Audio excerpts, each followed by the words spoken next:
কলকাতার টিমকে এবার তুলে দেওয়া দরকার। এত বাজে পারফরমেন্স কখনো দেখেনি কেকেআরের ফ্যানরা।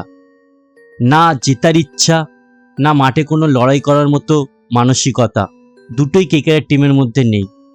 কলকাতার টিম নামছে অন্য টিমকে 2 পয়েন্ট গিফটে দেওয়ার জন্য।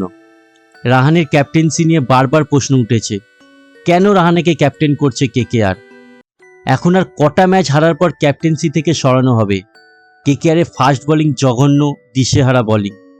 যেখানে গুজরাটে ফাস্ট বোলিং 8টা উইকেট নিয়েছে, সেখানে কেকেআরের বলাররা উইকেটই পাচ্ছে না। শুভমান গিল একাই দায়িত্ব নিয়ে ম্যাচটা জিতিয়ে দিল, সব বলারকে আদর করে করে মারল। এই টিম নিয়ে কেকেআর ম্যাচ জিতবে বলে মনে হয় না। 6টা ম্যাচের মধ্যে 5টা হেরেছে, একটা ড্র হয়েছে, না হলে 6টার মধ্যে 6টাই হারত। ক্যামেরন গ্রিনের 79 রান না হলে কেকেআর 180 রানেও পৌঁছাতে পারত না। যেন কেকেআরের ব্যাটসম্যানরা খেলতেই পারছে না। আর আমাদের ভাইস ক্যাপ্টেন রিঙ্কু সিং, তার তো 5টা 6 ছাড়া আর কোনো অবদানই নেই কেকেআরে। ওইটাই ভাঙিয়ে চলছে এখনো অবধি। কেকেআরের ম্যানেজমেন্টের এখনই উচিত কলকাতার টিম নতুন করে সাজানোর। রাহানেকে ক্যাপ্টেন্সি থেকে আগে সরানো উচিত।